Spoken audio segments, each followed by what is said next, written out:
विचार चल रहा था जीवोपासना, तीन उपासना पृथक पृथक मानी जाए, तो जवाब में कहा कि नहीं ये नहीं हो सकता। उपासना त्रैविध्यात् एवं सिर्फ त्रिविधम उपासना प्रसज्येता, क्योंकि आपके क्या अनुसार मान के चलेंगे तो तीन प्रकार का भिन्न भिन्न तीन अलग उपासनाएं हो जाए। एक उपासना और तीन धर्म भेद से उपासना करना अलग चीज है। उपासी एक हो और जो तीन प्रकार से अलग अलग से उपासना कर रहे हैं तो कोई दिक्कत नहीं, वो तो सिद्धांत पक्ष में स्वीकार करेंगे। लेकिन तीन अलग अलग उपासनाएं मानोगे ना तो तीन उपासना की विधि माननी पड़ेगी। तीन विधियां एक वाक्य में मानना वाक्य भेद दोष है। क्या है वो तीन उपासना? एवं से त्रिविधम उपासनम प्रसज्जेता कहते वे जीवोपासनम, मुख्य प्राणोपासनम, ब्रह्मोपासनम इति। एक जीवोपासना हो जाएगा, दूसरा मुख्य प्राणोपासना होगा और तीसरा ब्रह्मोपासना तो होगा ही। न चैतद एकस्मिन् वाक्य अभ्युगंतुम युक्तम, और एक वाक्य में इसको स्वीकार इस तरह का स्वीकार करना उचित नहीं बनता। ये चलेगा ना? कहा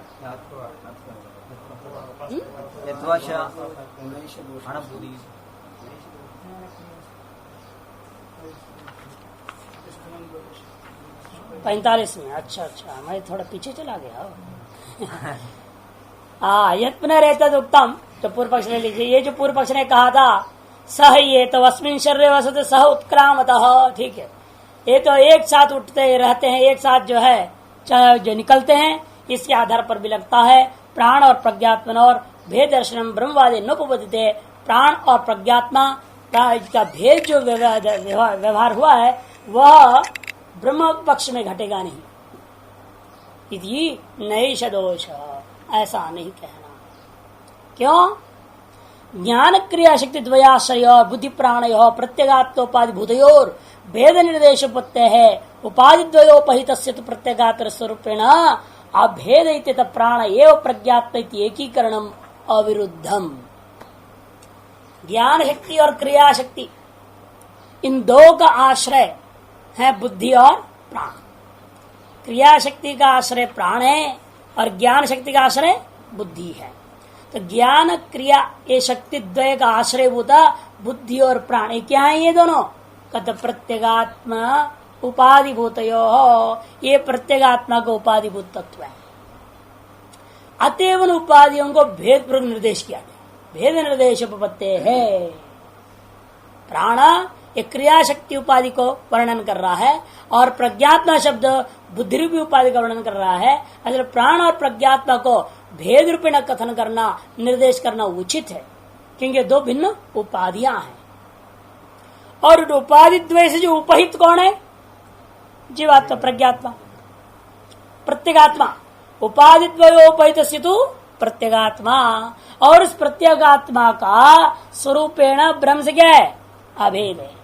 स्वरूपेण अभेद इति प्राण एवं प्रज्ञात्मा एकीकरणम अविरुद्धम। इसलिए प्राण शब्द वाच्य जो ब्रह्म है उसको प्रज्ञात्मा के साथ में एकीभूत करके कथन करना कोई गलत नहीं है, उचित ही है, कोई विरोध नहीं है। इसलिए प्राण शब्द वाच्य ब्रह्म मानने में कोई विरोध नहीं, कोई दोष नहीं है। एक तो मुख्य सिद्धांत पक्ष में हो गया। अथवा कुछ अन्य लोग भी मानते हैं जो गलत नहीं है, वो भी मानी जा सकती है, इसलिए खंडन नहीं करेंगे भाष्यकार, इन पक्ष बता रहे हैं। अथवा न उपासा त्रैविद्यात् आश्रितत्वादिह तद्योगात्, इसका व्याख्या अलग ढंग से इत्यस्य अयम अन्यो अर्थः। इस सिद्धांत पक्ष का जो जवाब है सूत्र में, पूर्व पक्ष तो वैसे ही तीन पृथक उपासनाएं माननी चाहिए। अथवा दो मानो, ब्रह्म उपासना है ही नहीं, जितने ब्रह्म का लिंग है वैसे स्तुति परक ले लेना। प्राणोपासना और जीवोपासना स्तुति परक ले लेंगे ब्रह्मलिंगों को, अतः ब्रह्म की उपासना ही नहीं, एक पक्ष था। और दूसरे नहीं, ब्रह्मलिंग को मान करके तीन मान लो, प्राणोपासना, जीवोपासना और ब्रह्मोपासना। सिद्धांत पक्ष ऐसा नहीं मानता, कहते तीनों धर्मों को लेकर एक ही उपासना है, एक की उपासना है तीनों का।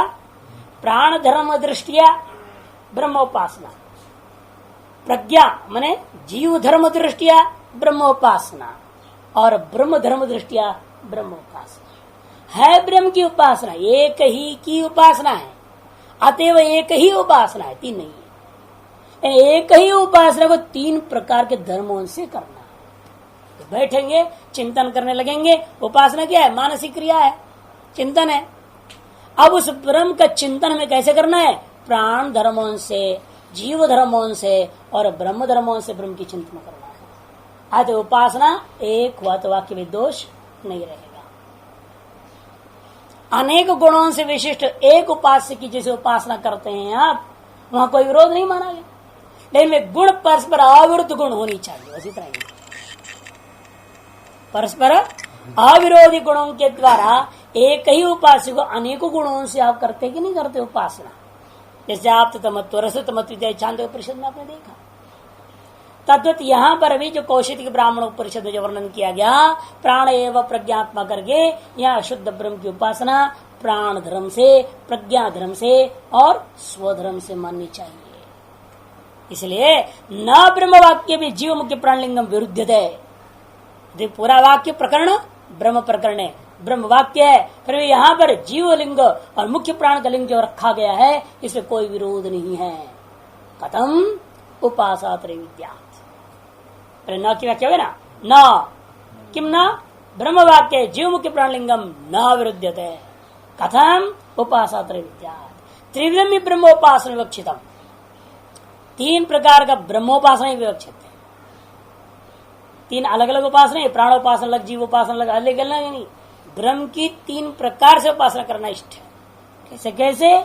प्राण धर्मेण, प्रज्ञा धर्मेण, स्वधर्मेण च इति।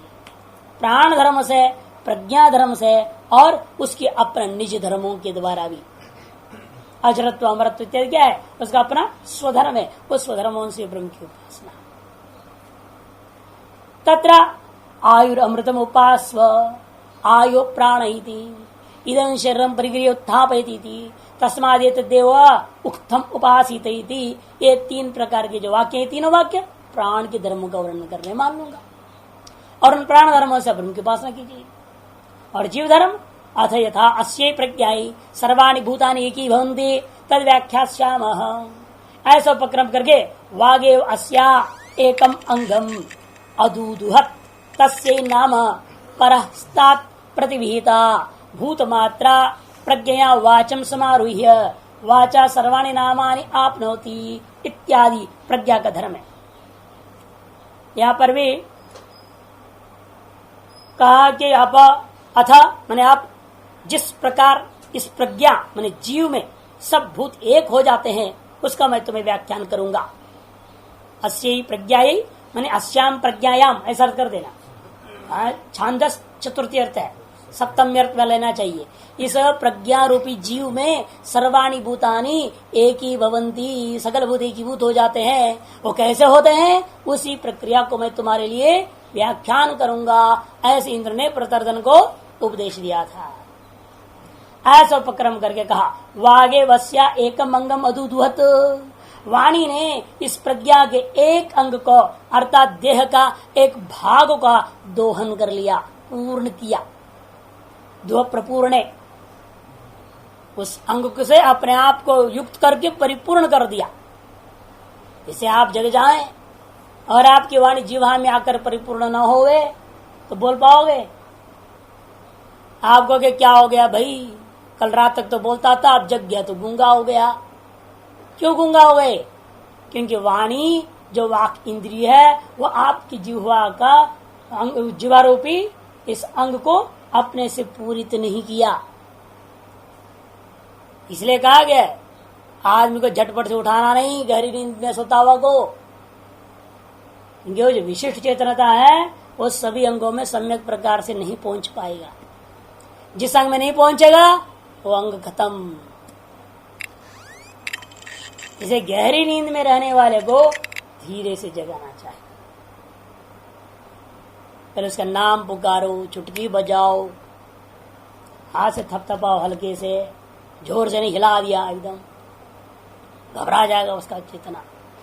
विशिष्ट चेतना है वो घबरा जाएगा। झटपट बाहर आएगा तो आते आते में कहीं हो सकता गड़बड़ हो जाए। सभी जगहों में वह विशिष्ट चेतना सम्यक प्रकार से पहुंचनी चाहिए। वह नहीं पहुंचेगा तो आदमी गूंगा आदि कुछ भी हो सकता है, कोई भी अंग उसका भ्रंशित हो सकता है। इसलिए शास्त्रों में वर्णन किया कि भाई सोते हुए झटपट मत जगाओ, आराम से जगाओ, धीरे धीरे उसकी चेतना आनी चाहिए, क्रम से आना चाहिए, स्पष्ट रूप में सभी में पहुंचनी चाहिए।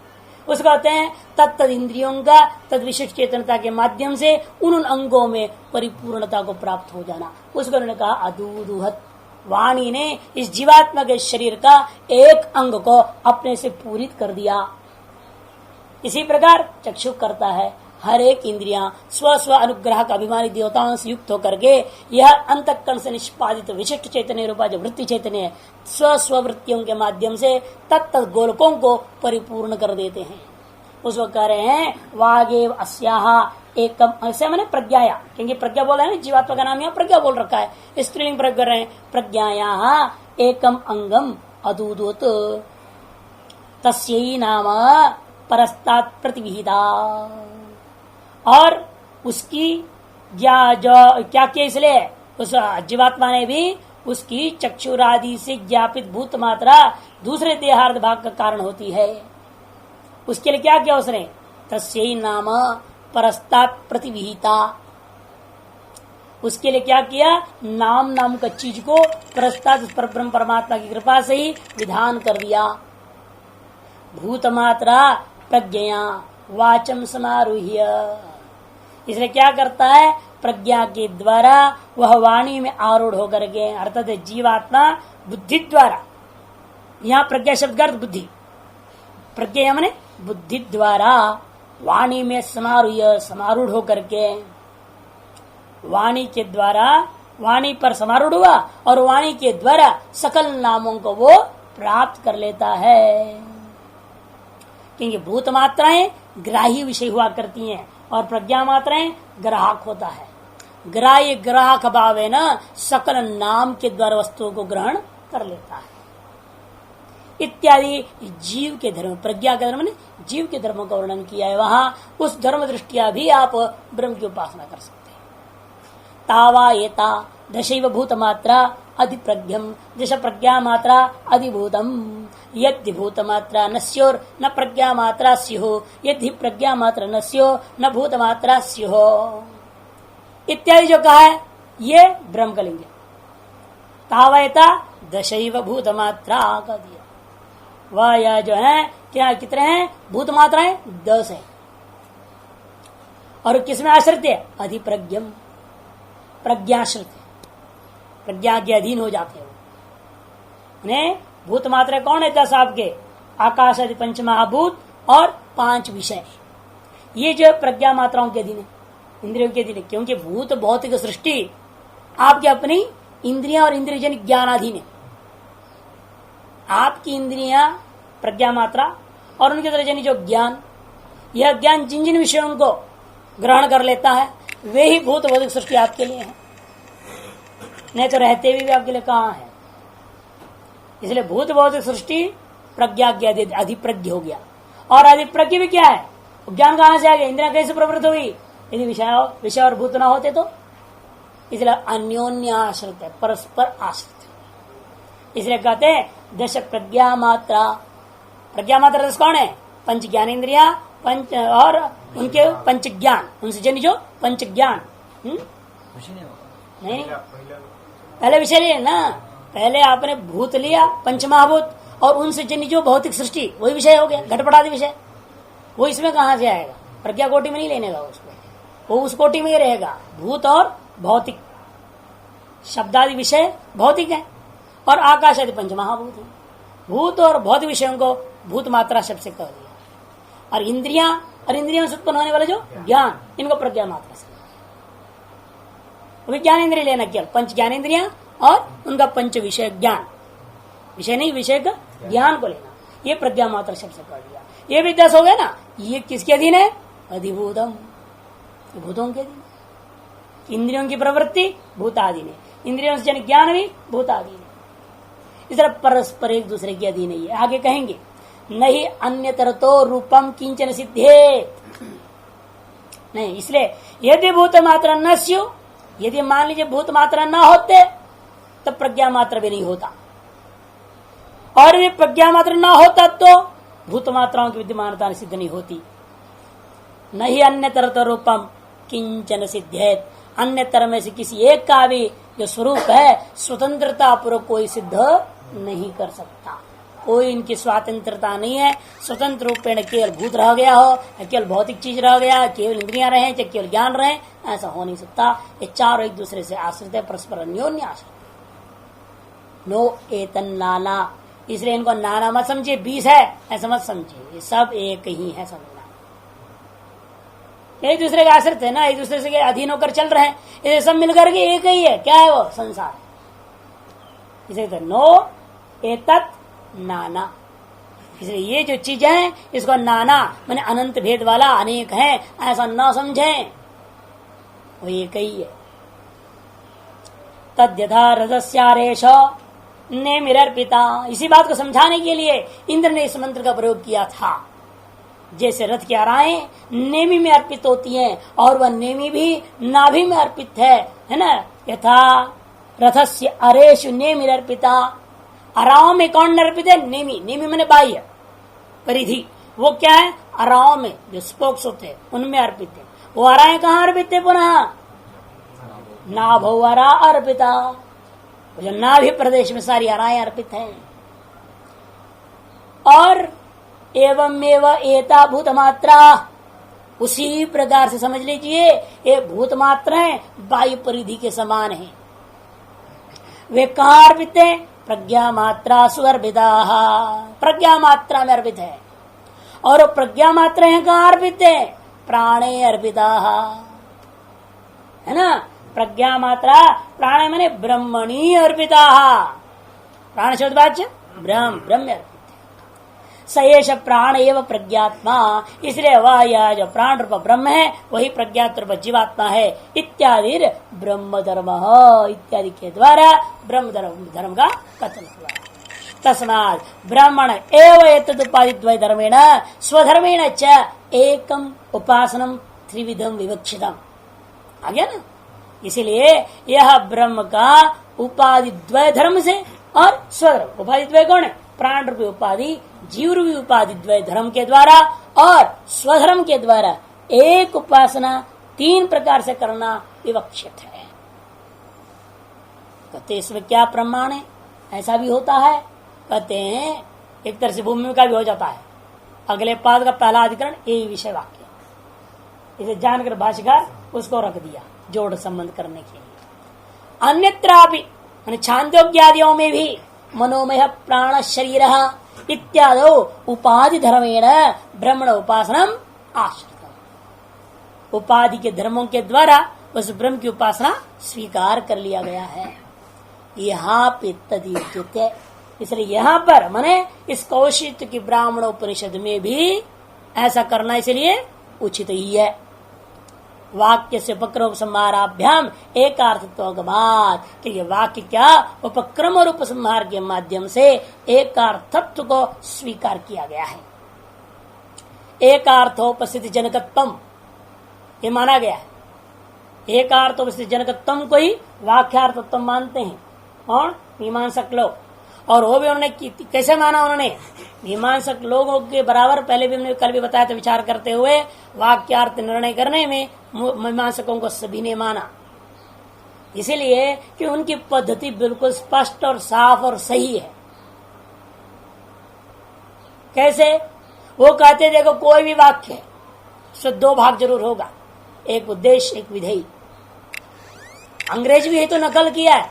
सेंटेंस में क्या है? एक सब्जेक्ट एक प्रेडिकेट, होता है कि नहीं होता है?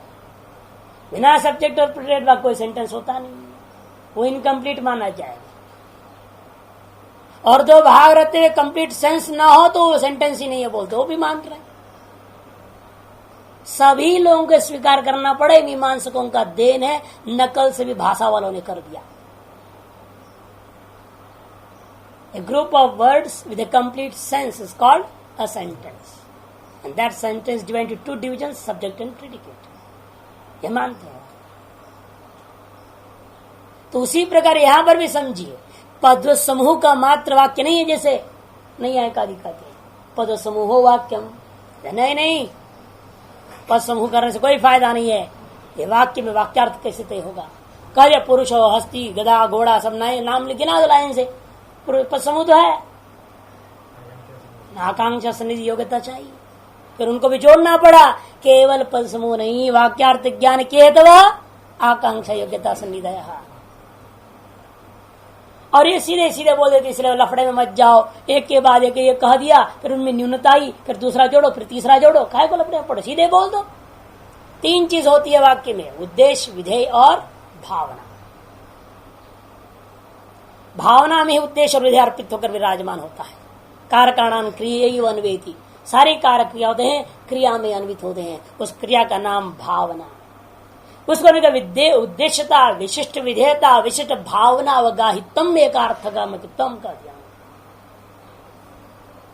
उद्देश्यता, विशिष्ट विधेयता, विशिष्ट भाव अवगाहितम में वह एकार्थोपस्थित जनकत्म वाक्यार्थत्म में मीमांसकों का लक्ष्य। और वह एक युग ने विशिष्ट कह रहे हैं आप, अनेक उद्देश्य और अनेक विधेय विशिष्ट क्रिया नहीं हो सकती।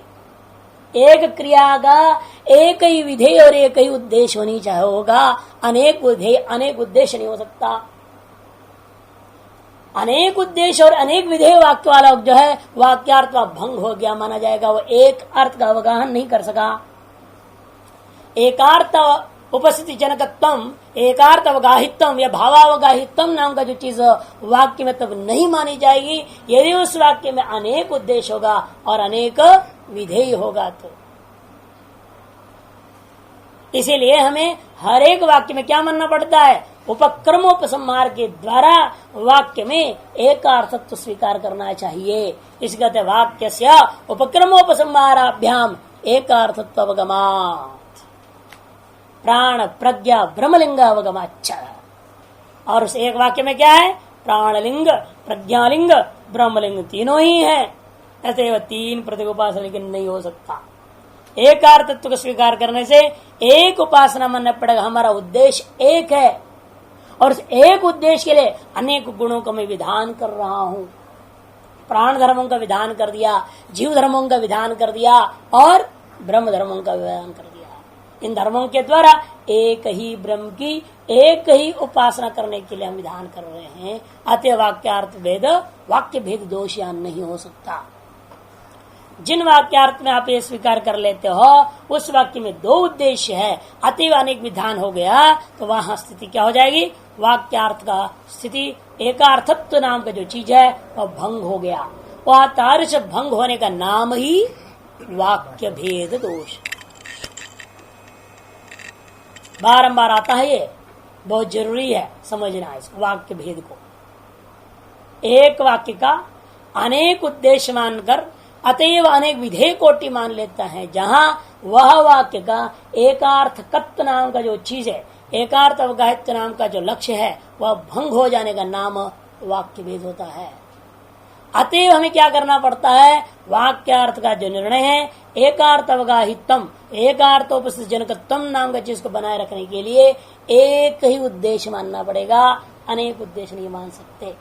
और उद्देश्य का निर्णय कैसे होगा, उपक्रमोपसंहार अभ्यास अपूर्वता इत्यादि के माध्यम से करना होगा। और उसके अनुसार जो सिद्धांत पक्ष में ब्रह्म ही मुख्य है और उसको जो हमने प्राण धर्म जीव धर्म स्वधर्मों के द्वारा उपासना करता हूं तो वाक्य भेद दोष नहीं रह जाता है। तस्मात् ब्रह्म वाक्यम एतत् इति सिद्धम। इसलिए यह वाक्य जो कौशिक की ब्राह्मण उपनिषद का था, प्राण एवं प्रज्ञात्मा, यह ब्रह्म विषयक वाक्य सिद्ध हुआ। इस प्रकार से प्रथम अध्याय के प्रथम पाद परिपूर्णता को प्राप्त हो गया।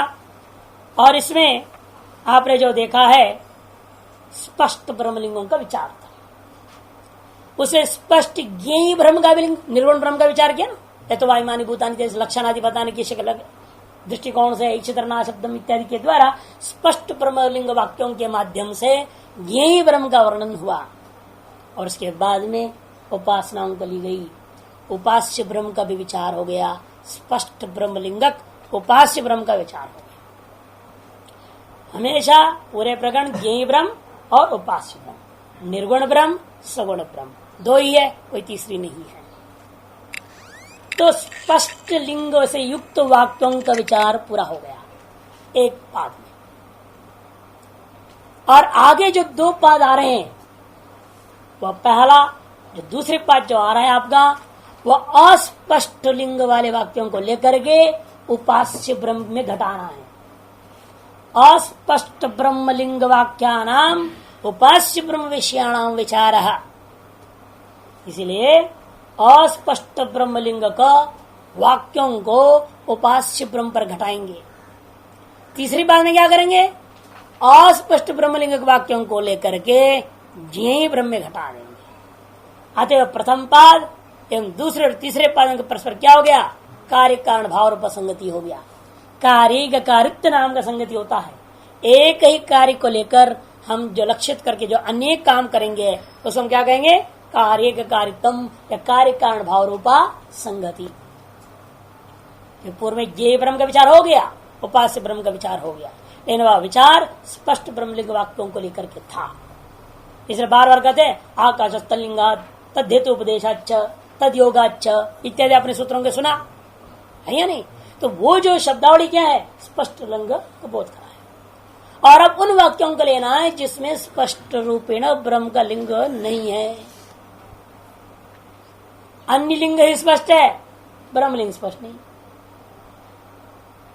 अन्यार्थों को बोध कराने के सामर्थ्य वाले शब्द हैं, लेकिन ब्रह्म को बोध कराने के सामर्थ्य वाले शब्द नहीं। ऐसे वाक्यों को लेकर के उनको भी पुनः दो भाग में, एक पहला एक पाद लेंगे, पूरा पाद पूरी की पूरी उपास्य ब्रह्म के लिए, और तीसरा पाद ज्ञेय ब्रह्म का प्रतिपादन करने के लिए। इसलिए पूर्वोत्तर पादों का परस्पर संगति, कार्य कारण भाव संगति हुआ। प्रथम पाद का दूसरी और तीसरी पाद के साथ में कार्य कारण भाव संगति है। और अब पूर्वाधिकरण के इस अधिकरण के साथ देखिए। पूर्वाधिकरण में आपने कहा कि प्राण शब्दवाच्य ब्रह्म है और प्राण धर्मों से अन्य धर्मों से ब्रह्म की उपासना कथन किया। वहां वाक्य भी दिए थे, मनोमय प्राण शरीर भारूप इत्यादि वक्त आपने दिया, उस पर प्रत्युदाहरण उठाता है। इसलिए प्रत्युदाहरण संगति से यह अधिकरण आरंभ होगा। सर्वत्र प्रसिद्ध अधिकरणम, ये प्रत्युदाहरण संगति से आरंभ कर रहे हैं, क्योंकि यहां वहां तो प्राण एवं प्रज्ञात्मा में ब्रह्मलिंग थे, लेकिन मनोमय प्राण शरीर भारूप में ब्रह्मलिंग है ही नहीं। प्राण प्रज्ञा तो ब्रह्मलिंग थे, आनंद अजरो अमृतो शब्दावली आ गया था, है कि नहीं। और सारे भूत जिसमें लय होते, वो आकाश आदि का विलय जीव आदि में तो घटेगा नहीं, प्राण में घटेगा नहीं, वो तो ब्रह्म ही होगा। अतः वहां पर स्पष्ट ब्रह्मलिंग था, लेकिन उसी जगह आपने मनोमय प्राण शरीर दृष्टांत बना दिए, तद्वत कह दिया। ये कैसे कह दिए, ये नहीं हो सकता। इसलिए प्रत्युदाहरण संगति आपके उदाहरण के खिलाफ हम फिर उठा रहे। प्रत्युदाहरण संगति से अगला अधिकरण आरंभ होता है, सर्वत्र प्रसिद्ध अधिकरणम, प्रथम अध्याय द्वितीय पाद का पहला अधिकरण है ये। इस अधिकरण के अधिकरण सार सर्वत्र प्रसिद्ध अधिकरणम, मनोमयोयम शारीर ईशो वा प्राणमानसे हृदय स्थित्यनीयस्त्वे जीवे सुस्तेन जीवगाः समवाक्यगतं ब्रह्म तद्धितादिरपेक्षते प्राणादि योगश्चिन्तार्था चिन्त्यं ब्रह्म प्रसिद्धितः। मनोमयम प्राण शरीरम इत्यादि शब्द है, यहाँ पर क्या लेना है, शारीर ईशोवा जीवात्मा को लेना है या ब्रह्म को लेना है, उपास्य ब्रह्म। प्राणमान से हृदय स्थिति अनियस्त्व, प्राण शब्द आया, मनोमय प्राण शरीर, और मन शब्द भी है, प्रसिद्धि इसको तो जीवात्मा का यह अवय होता है मन। हृदय में स्थिति और सूक्ष्मता का वर्णन, ये सब लिंग साबित करता है यहाँ ब्रह्म शब्द वाच्य जीव ही है। सर्वम खलविदम ब्रह्म, चांदोग्य उपनिषद का यह मंत्र विचारण विषय है। सर्वम कलविदम ब्रह्म तज्जलायति शांति पिपासित अथ खलु क्रतुमय पुरुषो यथा क्रतुरस्मिन् लोके पुरुषो भवति तथा इतः प्रेत्य भवति स क्रतुं कुर्वीत मनोमय प्राण शरीरो भारूपः। विषय वाक्य इस विषय वाक्य में इसलिए मनोमय शब्दवाच्य प्राण शरीर शब्दवाच्य जीव ही लेना चाहिए, ब्रह्म नहीं लेना चाहिए। तेन जीव गायव स्युः मनोमय मित्यादि शब्दाः। तो सिद्धांतिक ऐसा नहीं हो सकता। यह वाक्य उपासक पर शांत उपासित बोला है। और किसकी उपासना करनी है? ब्रह्म। सर्वम खलुइदम ब्रह्म शांति उपासित। इसीलिए कहते समवाक्य गतम ब्रह्म, उसको कहते समवाक्य। शांत उपासित के वाक्य का नाम समवाक्य। सर्वम खलुइदम ब्रह्म तज्जलानिधि शांत उपासित, यहां तक का जो वाक्य का नाम समवाक्य। तो समवाक्य का जो ब्रह्म है वही तद्धिताधिर अपेक्षित है, तो उसी को लेना। क्योंकि तज्ज तल्ल तदन इत्यादि जो अपेक्षित है वो उसी में हो घट सकता है, जीव में घट नहीं सकता। सारी सृष्टि जिससे पैदा हुआ, जिसमें लीन होता है, जिसमें स्थित। तज्ज माने तज्जन्य, अतल्ल माने जिसमें लय, तद आना मनुष्य जो प्राणन स्थिति। ये तीनों बात जीव में घटेगा नहीं, अतएव ब्रह्म ही माननी चाहिए। प्राणादि योग चिंतार्ता, और प्राणादि का कथन क्यों किया फिर? अरे उन धर्मों से, उन उपाधियों के माध्यम से ब्रह्म का चिंतन करना है। उन उपाधियों को लेकर के ब्रह्म का चिंतन करने के लिए उन उपाधियों का नाम ले लिया गया है। चिंत्यम ब्रह्म प्रसिद्धता, इसीलिए प्रसिद्धि के अनुसार यहाँ ब्रह्म ही चिंत्य है, सिद्ध हो गया।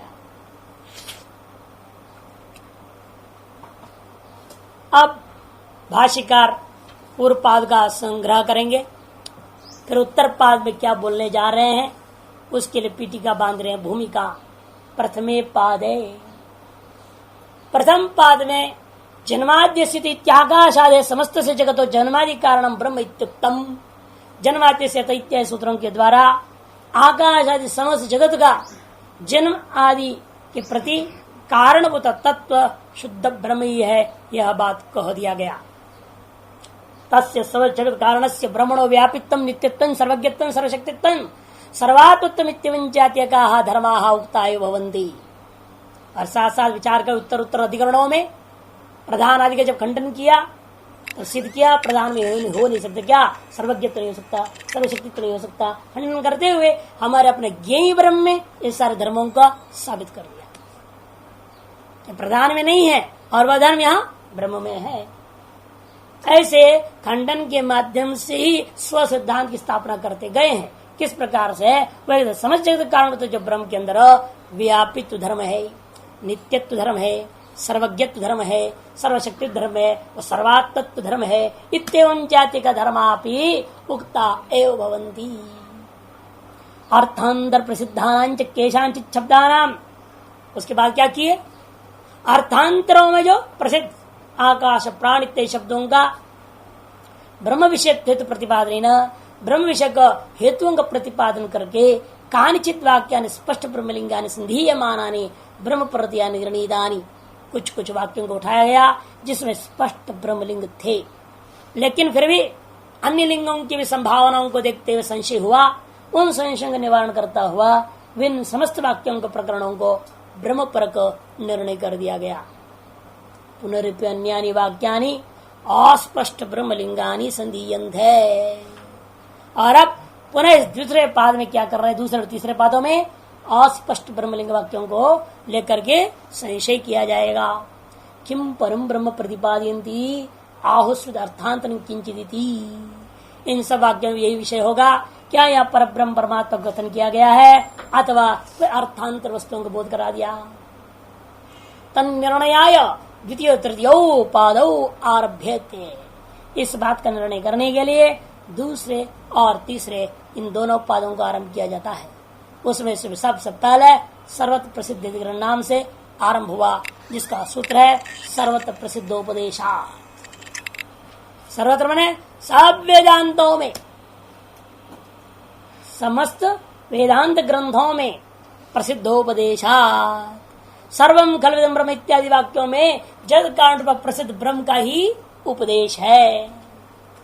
अतएव तत्सन्निकृष्ट तद उपसंहार के पूर्व में पठित जितने भी मनोमय, भारूप, प्राण शरीर इत्यादि जो शब्द होंगे वह शब्द धर्म पर लेना इत्यादि धर्मों से उसी ब्रह्म का, उपास्य ब्रह्म का ही उपदेश हुआ है। अतः मनोमय इत्यादि ब्रह्म शब्द वाच्य कौन होगा? ब्रह्म ही होगा।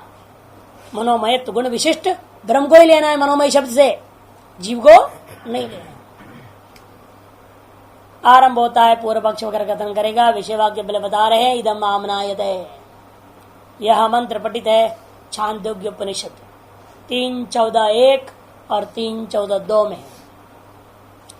सर्वं खलविदं ब्रह्म तज्जलानिति शांत उपासीता, स्पष्ट कह दिया इदम सर्वम जगत, यह समस्त जो जगत है निस्संदेह, खलु का मतलब क्या?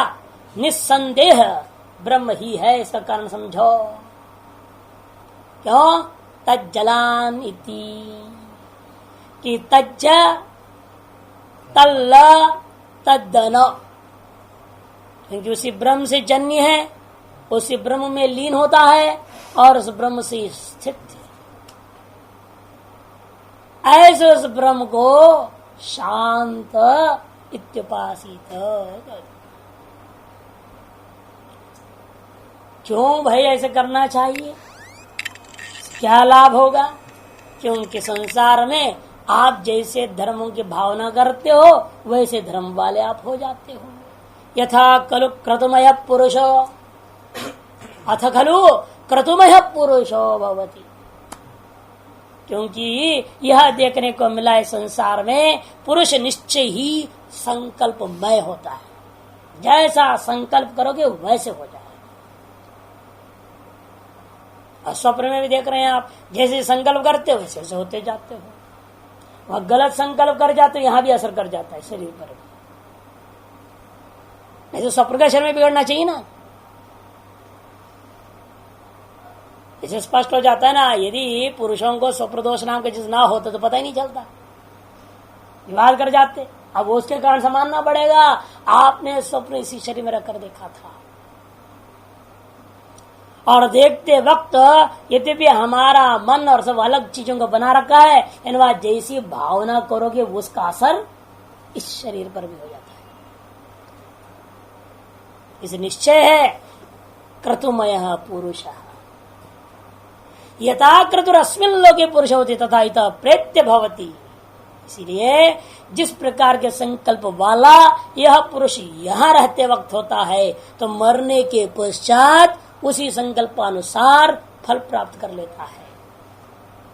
सकृतं कुर्वीत, इसलिए पुरुष को का कर्तव्य क्या है? उचित उत्कृष्ट संकल्प करनी चाहिए। मनोमय प्राण शरीरो भारोप, कैसा संकल्प करें?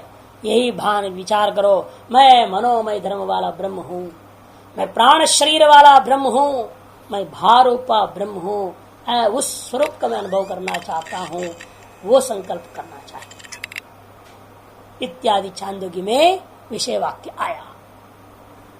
तत्र संशय, वहां संशय हो रहा है कि मैं मनोमय धर्म ही शारीर आत्म उपास्यत्वेन उपदिश्यते आहोस्वित परम ब्रह्म इति। यहाँ क्या मनोमय धर्मों के द्वारा शारीर आत्मा उपास्य रूपेण कथन किया जा रहा है, अथवा परम ब्रह्म की ही उपदेश दिया गया है उपास्य रूपेण? उपास्य कौन है इन वाक्य शब्दों के द्वारा? कि ये शब्द तो उपाधिगत तो उपाधियों को बता रहे हैं और उपाधि के धर्मों को बता रहे हैं। क्या इन शब्दों के द्वारा तत्व उपाधियों के माध्यम से, उपाधि धर्मों के माध्यम से जीव की उपासना किया जाए अथवा ब्रह्म की उपासना किया जाए? दावत प्राप्तम शारीर इति, क्या प्राप्त है? संभावना किसकी है? पूर्व पक्षी कहता है भाई जीव की उपासना माननी चाहिए। कुतः, क्यों, क्या हेतु है आपके पास? कद तस्य कार्यकरणाधिपते प्रसिद्धो मन आदि संबंधो न परस्य भ्रमण, क्योंकि इस जीव का ही मामले में बात प्रसिद्ध क्या प्रसिद्धि है? क्योंकि जीव को कहा जाता है एक कार्य करण संघात का अधिपति स्वामी है, और इस स्वामी का मन आदि करणों के साथ संबंध भी प्रसिद्ध है। कार्यकरण संघात का यह मालिक है, अतएव वो करणोभूत मन प्राण आदियों के साथ इसका संबंध भी प्रसिद्ध है। न परस्य ब्रह्मण, और पर ब्रह्म का न प्राण से संबंध है न मन से संबंध है, सर्व संबंध में निषेध है। कहा? अप्राणो ह्यमना शुभ्र, मुंडकोपनिषद। वह प्राण से संबंध से रहित है, मन का संबंध से रहित है, वह अत्यंत विशुद्ध है, ऐसे ब्रह्म के बारे में कहा गया। अतः मनोमय प्राण शरीर शब्दवाच्य जीव ही होगा, ब्रह्म नहीं हो सकता। इत्यादि श्रुतिभ्या। एकदेशी वेदांति शंका पहले कर रहा है, ननो सर्वं खलु इदं ब्रह्म इति स्वशब्द ने ब्रह्मोपाद्यम। अरे साक्षात ब्रह्म शब्द है यहाँ पर, फिर भी तुम जीव कहां से पकड़ रहे हो? शुरुआत में ही ब्रह्म शब्द से बोल दिया गया है, सर्वं खलु इदं। जब ब्रह्म शब्द अपने मुख से स्वशब्द के द्वारा कथन हुआ है, तो वह जीव की आशंका कहां से घुसाया आपने? स्वशब्द ब्रह्मोपात्तम कथम ये शारीर आत्मोपास्य आशंक्यते। तो पूर्व पक्ष कहता है हाँ शब्द तो है वहां, लेकिन अर्थ वही थोड़े है, नहीं से दोष। इसलिए कहता है शब्द रहने मात्र से थोड़ा बनेगा। वहां पे हम आकाश आदि शब्द तो आपने क्या बोला? अरे शब्द भले ही है, इसका अर्थ ब्रह्म है। हम कहते हैं ब्रह्म शब्द भले ही है, इसका अर्थ जीव है। क्यों? ये तो हमारे पास है। नहीं से दोष, इसलिए कहता है पूर्व पक्षी नेदम वाक्यम ब्रह्मोपासना विधि परम, क्योंकि यह वाक्य ब्रह्म की उपासना की विधि परक नहीं हो सकता। किंतरी, क्योंकि वो तो शम विधि परम। पूर्व पक्षी कहता है तो शम विधि परक है, वहां ब्रह्म का विधान ही नहीं, ब्रह्म को कोई मतलब है नहीं है वहां तो शांत उपासित, शांतत्व समत्व का जहां पर का विधान किया नष्ट। यत् कारण सरंकलितम ब्रह्म तज्जला शांत उपासित्याह। क्योंकि तात्पर्य है कि संपूर्ण विकारात्मक जगत भी वस्तुतः ब्रह्म ही है, क्योंकि उससे उत्पन्न होता है, उसमें लीन होता है, उसमें चेष्टा करता है, फिर भी वो ब्रह्म शांत रहता है ना। इसलिए शांतत्व गुण का विधि है यहाँ पर, ब्रह्म का विधि है कहाँ? ब्रह्मोपासना की विधि है नहीं, शम का विधि है। ये पूर्व पक्ष कहना है। पूर्व पक्षी कहता है उस जब सारा जगत एकात्मक एक ब्रह्म रूप ही है, तो आप क्या करें? उसका स्वयं ये तदुक्तम भवति स्पष्ट कर रहा है, स्वयं पूर्व पक्षी स्पष्ट कर रहे। देखो ये तदुक्तम भवति, या क्या कहा गया इस वाक्य में? शम का विधि कह दिया आपने, कैसे कह दिया शम का विधि यहाँ पर है? तो समझाओ। तो पूर्व पक्षी समझाता है, देखिए यस्मात् स्वरम इदम विकार जातम जगत ब्रह्मैव, ये सब पूर्व पक्षी बोल रहा है। जिसलिए ये विकार जात समस्त जगत ब्रह्म ही है, फिर क्यों राग द्वेष कर रहे हो? शांत रहो। ये कह रहा है वाक्य, ब्रह्म को कहां बता रहा है? ये तो कहता है जिसलिए ये सारा विकार समूहभूत है जो जगत है ये ब्रह्म ही है। क्यों ब्रह्म है? क्योंकि तज्जत तल्लत तदनत्वाच्च, जो ब्रह्म से उत्पन्न हुआ, ब्रह्म से स्थित है, ब्रह्म में लीन होता है। अतः नच सर्वस्य एकात्मत्वेन रागादि संभवन्ति। जब सारा जगत ब्रह्म रूप ही है तो वहां पर जो एक रूप होने के कारण से राग आदि संभावना ही नहीं। अनेक रूपता जहां है वहीं पर राग द्वेष आदि होगा। आपके अपने अनुकूल रूप को प्रति आपके अंदर राग जगता है, आपके प्रतिकूल रूप जो भी होगा उसमें आपको द्वेष होता है। जब सब एक ही रूप वाले हैं, आप किससे प्रति राग किसके प्रति द्वेष कर पाओगे? तस्मात् शांत उपासित इति नच शमविधि परत्वे सति अनेन वाक्येन ब्रह्म उपासना नियंतुम शक्यते। जब इस वाक्य के द्वारा शम को विधि आपने मान लोगे, फिर तो इसी वाक्य ब्रह्म की उपासना करो तो फिर वही वाक्य में दोष हो जाएगा। वाक्य में दोष आएगा नहीं आएगा? इसका दो विधि मान लिया ना आपने, दो वस्तुओं का विधि कर दिया आपने, एक शम का भी विधि, ब्रह्म का भी विधि। दो विधि हो जाए तो वाक्य में दोष हो जाएगा। विधि एक होगा, अतः शम विधि है, और शम विधि होने से शम विधि शम कौन करेगा? क्या ब्रह्म शमन करेगा? क्या है? ब्रह्म को शम करने की जरूरत क्या? जिसके अंदर भ्रांति की वजह से राग द्वेष आदि हो रखा है, उसको समझाया जा रहा है सारा जगत एकात्म रूप होने से राग द्वेष छोड़ो, शम का अभ्यास करो। ये किसके लिए संभव है? जीव के लिए ही संभव है। इसलिए प्रकरण जीव का है, ब्रह्म का ये पूर्व पक्ष क्या था? उपासनम तो हर सकृतम कुर्वीत विधीयते। उपासना विधि क्या मान रहा है वो? शांत उपासित में जो उपासित है उपासना की विधिवाचक नहीं है। क्रतुम कुर्वीता में जो है ना वो विधि है, वो साधन का विधान करता है, अंग विधि है, ये अंगी विधि है। क्रतुम कुर्वीता मुख्य है। वो क्रतु कैसा करो? शांत उपासित जोड़ेगा। वह केन को बता रहा है या नहीं? इसलिए इनका कहना है कि देखो स क्रतुम कृत्य विधीयते। क्रतु संकल्पो ध्यान इत्यर्थ। क्रतु का मतलब क्या? संकल्प, चिंतन, ध्यान। तस्य विषयत्व श्रूयते, उसी का विषयत्व नहीं श्रुत है। मनोमय प्राण शरीर जीवलिंग, मनोमय प्राण शरीर इत्यादि जीव के लिंग श्रुत है। अतो ब्रूमा जीव विषय में तदुपासना मिति। इसलिए मैं कहूंगा यह जीव विषय की ही उपासना है। ये जीव को कहा जा रहा है भाई तुम शमनादि करो, शमनादि के द्वारा अपने स्वरूप का तुम चिंतन करो, ये अर्थ हुआ। लेकिन वहां सर्वकर्मा सर्वकाम है, जीव तो सर्वकर्मा नहीं सर्वकाम है नहीं, तो ब्रह्मलिंग लग रहे हैं। सर्वकर्मा सर्वकाम इत्याद्यपि श्रूयमाणम पर्याय ने जीव विषय उपदिते, वह भी क्रमशः जीव का विषय ही बन जाएगा। सर्वकर्म वाला और सर्वकामना वाला ये क्रमशः जीव में ही घटेगा। क्यों?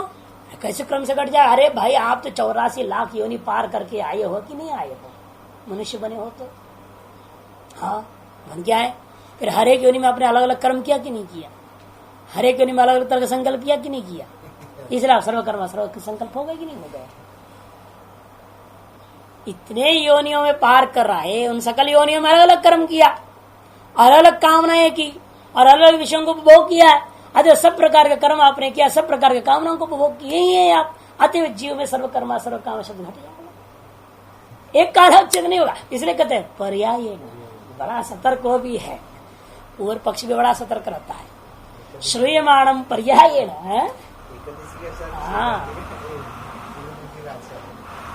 जीव विषय उपपद्यते। इसलिए क्रमशः जो है पर्याय जो है जीव में भी ये बात घट सकती है। येषमात्मा अंतर्हृदये अणियान व्रीहेर्वा यवाद्वा इति आता ना, इसलिए यही सब लिया। हृदय में है, अणियान है, ये ब्रह्म में कैसे घटेगा? जीव में घटेगा। अधिकरण सार का श्लोक में आपने सुना, हृदय अणियान कहा था कि नहीं? वही बता रहे। देखो एष में आत्मा, यही मेरी आत्मा है जो मेरे हृदय के भीतर रहता है। और कितनी लंबी चौड़ी है? अणियान, बहुत छोटा है।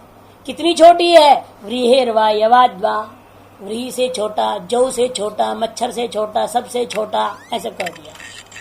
वो ब्रह्म में कैसे घटेगा सारी बात? ये सब बात तो जीव में ही घटता है। इत्याद्य हृदयायतनत्वम अणियस्तंच आराग्र मात्र से जीव से अवकल्पते। आरा के अग्र भाग के सदृश जो जीव माना गया है उसी में सारी बातें घट सकती है। आराग्र जानते हैं ना, कई बार आ चुकी है आराग्र शब्द। आराग्र कहते हैं जो बैल आदि को हाँकने के लिए महाराष्ट्र में प्रयोग करते हैं। हाँ, बैल चलते ही नहीं, वहां की बहुत भूमि कड़क है, क्या करे? वो एक लकड़ी लेते लंबी सी, या बांस या बल्ली, कुछ भी एक ले लिया पतली सी, उससे कोने में बड़ी नोकीली कील ठोकते हैं, कील। और कील इतना नोकीला होता है उसे मारते हैं, खून बहता रहता है उसका, तब वो दौड़ता है। दर्द होता है ना, वो दौड़ता है, नहीं तो चलेगा ही नहीं। उसको कहते हैं आरा, उसके अग्र के समान, इतनी सूक्ष्म। अन्यत्र बात कही गई है उसके अनुसार आराग्र मात्र से माने आराग्र कल्प से जीव से अवकल्पते न परिच्छिन्न से ब्रह्मण, अपरिच्छिन्न ब्रह्म के अंदर इनमें से एक भी बात नहीं घट सकता है। अतः मानना पड़ेगा यहाँ जीव विषय कही है, ब्रह्म विषय नहीं है। ननु जायान पृथ्वी इत्यद्यपि न परिच्छिन्न अवकल्पते।